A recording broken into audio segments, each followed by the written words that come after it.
கோவை கணியர் சுங்கச்சாவடி அருகே திமுக மேற்கு மண்டல இளைஞரணி நிர்வாகிகள் சந்திப்பு கூட்டம் பிரம்மாண்டமான முறையில் நடைபெற்று வருகிறது. கூடுதல் விவரங்களுடன் நீராண்டிய செய்தியாளர் பிரசன்னா விவரம் என்ன? தேவப்பிரியா மாவட்டம் கணியூர் சுங்கச்சாவடி அருகே திமுக இளைஞரணி மேற்கு மண்டல நிர்வாகிகள் கூட்டமானது இன்றைய தினம் நடைபெறுகிறது.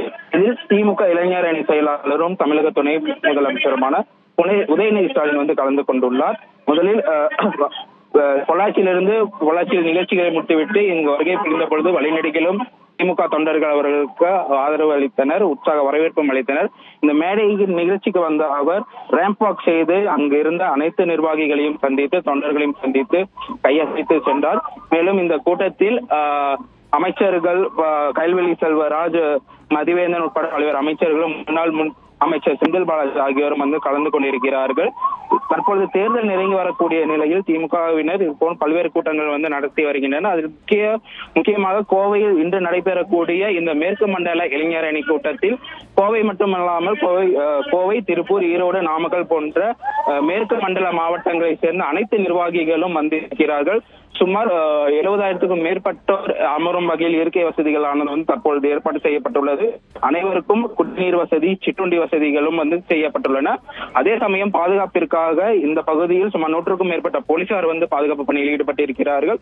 அது மட்டுமின்றி யாருக்கேனும் மருத்துவ உதவி தேவைப்பட்டால் அவர்களுக்கும் உதவி புரியும் வகையில் 108 ஆம்புலன்ஸ் வசதியும் இங்கு ஏற்பாடு செய்யப்பட்டுள்ளது. தேவைப்படுகிறது. பெரும்பாலும் இங்க யாரெல்லாம் பங்கேற்றிருக்காங்க? திமுக நிர்வாகிகள் யார்? என்னென்ன அஜெண்டா? இந்த நிகழ்ச்சியுடைய முக்கிய நோக்கம் என்னவா இருக்கு?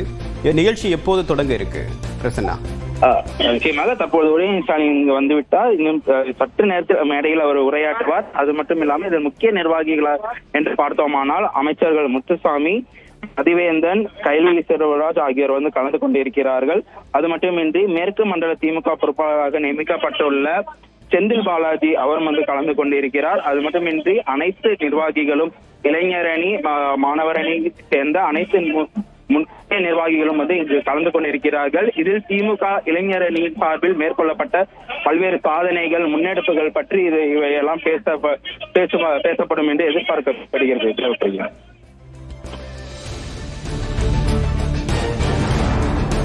பிரசன்னா, இப்ப இந்த மேற்கு மண்டலத்தை மையப்படுத்தி இந்த கூட்டம் அப்படின்றது அந்த பகுதியில் தேர்தலில் என்ன மாதிரியான வியூகத்தை கையில் எடுக்க போறாங்க அப்படின்றத வெளிப்படுத்துமா? இல்லை அங்க இருக்கக்கூடிய ஏற்கனவே திமுக, பாஜக, அதிமுக 3 பேருமே மேற்கு மண்டலத்தை கான்சென்ட்ரேட் பண்ணிட்டு இருக்காங்க. எப்படி இருக்கு அங்க மேற்கு மண்டலத்தை பொறுத்த வரைக்கும்? செயல்பாடு ஏற்கனவே வேகம் எடுத்துச்சா? என்ன நிலைமை, கலை நிலவரம் என்னவா இருக்கு? நிச்சயமாக தேர்தல் என்று பார்க்கும் பொழுது கோவை மாவட்டம் மிக முக்கியமான மாவட்டமாகவே கருதப்படுகிறது. ஏனென்றால் கடந்த தேர்தலில் கோவையை பொறுத்தவரை அதிமுக மற்றும் பாஜக எம்எல்ஏக்கள் மட்டுமே வெற்றி பெற்ற பொழுது தற்பொழுது கோவை மாவட்டத்தை கைப்பற்றி ஆக வேண்டும் என்ற முனைப்புடன் இந்தி கூட்டணி, திமுக கூட்டணியானது களமிறங்கி இருக்கிறது. திமுக மாணவர் அணியினர், இளைஞர் அணியினர் மற்றும் திமுகவினர் அனைவரும் செயல்பட்டுக் கொண்டிருக்கிறார்கள். விரிவான தகவலுக்கு நன்றி பிரசன்னா.